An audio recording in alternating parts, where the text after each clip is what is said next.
வணக்கம். பிரஜ்வால் ரேவண்ணாவுக்கு தற்போது ஆயுள் தண்டனை வழங்கி பெங்களூரு சிறப்பு நீதிமன்றமானது தற்போது தீர்ப்பளித்திருக்கிறது. முன்னதாக கடந்த நாடாளுமன்ற தேர்தலில் கர்நாடகாவில் பாஜக கூட்டணியில் மதச்சார்பற்ற ஜனதா தளம் சார்பில் ஹசன் தொகுதியில் பிரஜ்வால் ரேவண்ணா போட்டியிட்டார். பிரதமர் மோடி அவரை ஆதரித்து தேர்தல் பிரச்சாரத்திலும் ஈடுபட்டது குறிப்பிடத்தக்கது. ஆனால் பல்வேறு பெண்களுக்கு பிரஜ்வால் ரேவண்ணா பாலியல் துன்புறுத்தல் அளித்தது தொடர்பான 2500க்கும் மேற்பட்ட வீடியோக்கள் தேர்தல் வாக்குப்பதிவுக்கு முன்பாக வெளியாகி பரபரப்பை ஏற்படுத்தியிருந்தது. உடனடியாக அவர் வெளிநாட்டுக்கு தப்பியோடினார். இருப்பினும் அவரால் பாதிப்புக்கு உள்ளான பெண்கள் சிலர் தைரியமாக முன்வந்து அவர் மீது புகார் அளித்தனர்.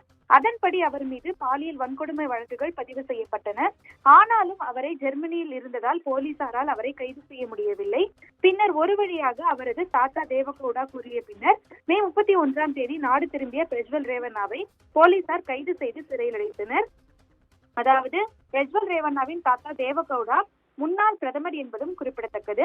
சுமார் 14 மாதங்கள் சிறையில் அடைக்கப்பட்டிருந்த அதே வேளையில் இன்ஸ்பெக்டர் ஷோபா தலைமையிலான சிறப்பு புலனாய்வு குழு தனது விசாரணையில் 123 ஆதாரங்களை சேகரித்து கிட்டத்தட்ட 2000 பக்கங்களை கொண்ட பெரிய குற்றப்பத்திரிகையை சமர்ப்பித்தது.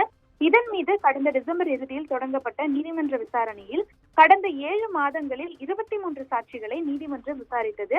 மேலும் வீடியோ கிளிப்கள், முக்கிய தடய அறிவியல் ஆய்வக அறிக்கைகள், குற்றம் நடந்த இடத்திலிருந்து எடுக்கப்பட்ட ஆய்வறிக்கைகள் ஆகியவற்றை நீதிமன்றம் மதிப்பாய்வு செய்தது. இந்த நிலையில் விசாரணையின் முடிவில் மக்கள் பிரதிநிதிகளுக்கான சிறப்பு நீதிமன்றம், அதாவது பெங்களூருவில் உள்ள மக்கள் பிரதிநிதிகளுக்கான சிறப்பு நீதிமன்றமானது பிரஜ்வால் ரேவண்ணா குற்றவாளி என தீர்ப்பளித்தது. தொடர்ந்து தண்டனை விவரங்கள் இன்று, அதாவது ஆகஸ்ட் 2ஆம் தேதி அறிவிக்கப்படும் எனவும் நீதிபதிகள் தெரிவித்திருந்தனர். இந்த வழக்கில் பிரஜ்வால் ரேவண்ணா குற்றவாளி என நிரூபிக்கப்பட்டிருக்கும் இந்திய தண்டனை சட்டங்கள் உள்ளிட்ட பிரிவுகளின் கீழ் அதிகபட்ச ஆயுள் தண்டனை வரை சிறை தண்டனை விதிக்கப்படலாம் எனவும் முன்னதாக தகவல் வெளியாகியிருந்தது. இந்த நிலையில்தான் தற்போது பிரஜ்வால் ரேவண்ணாவுக்கு ஆயுள் தண்டனையும் 5 லட்சம் ரூபாய் அபராதமும் விதித்து சிறப்பு நீதிமன்றம் தீர்ப்பளித்திருக்கிறது. பிரஜ்வால் ரேவண்ணா வழக்கில் MP, MLA-க்கள் மீதான வழக்குகளை விசாரிக்கும் சிறப்பு நீதிமன்றமானது இந்த தீர்ப்பை வழங்கியிருக்கிறது. தொடர்ந்து தனது வீட்டில் பணியாற்றிய பெண்ணுக்கு பாலியல் தொல்லை கொடுத்த வழக்கில் பிரஜ்வால் ரேவண்ணா முன்னதாக கைது செய்யப்பட்டது குறிப்பிடத்தக்கது. ஹசன் தொகுதி MP-யாக இருந்தபோது பல பெண்களை அவர் வன்கொடுமை செய்த வீடியோ எடுத்தது முன்னதாக அம்பலமானது குறிப்பிடத்தக்கது.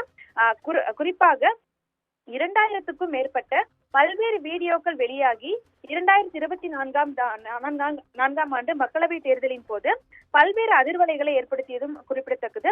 அதாவது 2024ஆம் ஆண்டு மக்களவை தேர்தல் நடைபெற்ற போது கர்நாடகாவின் ஹசன் தொகுதியில் எம்பியாக தேர்ந்தெடுக்கப்படுவதற்கு முன்னாலேயே அவரும் அவருக்கு தொடர்புடைய பெண்களும் மிகவும் கொடூரமாக சித்திரவதைக்கு உள்ளாக்கப்பட்டு அவர் பாலியல் வன்கொடுமை செய்த வீடியோக்களானது வெளியாகி அதிர்ச்சியை ஏற்படுத்தி இருந்தது. முழுவதும், அதாவது கர்நாடகா மாநிலத்திலேயே கையில் வைத்திருக்கக்கூடிய முக்கிய அரசியல் கட்சியாக அவரது குடும்பத்தினர் திகழ்ந்த நிலையிலும் தொடர்ந்து இந்த வழக்கின் தீர்ப்பானது 1 வருடத்திற்கு உள்ளாகவே வெளியாகி இருப்பது தொடர்ந்து அரசியல் வட்டாரத்தில் பரபரப்பாக பேசப்பட்டு வருகிறது.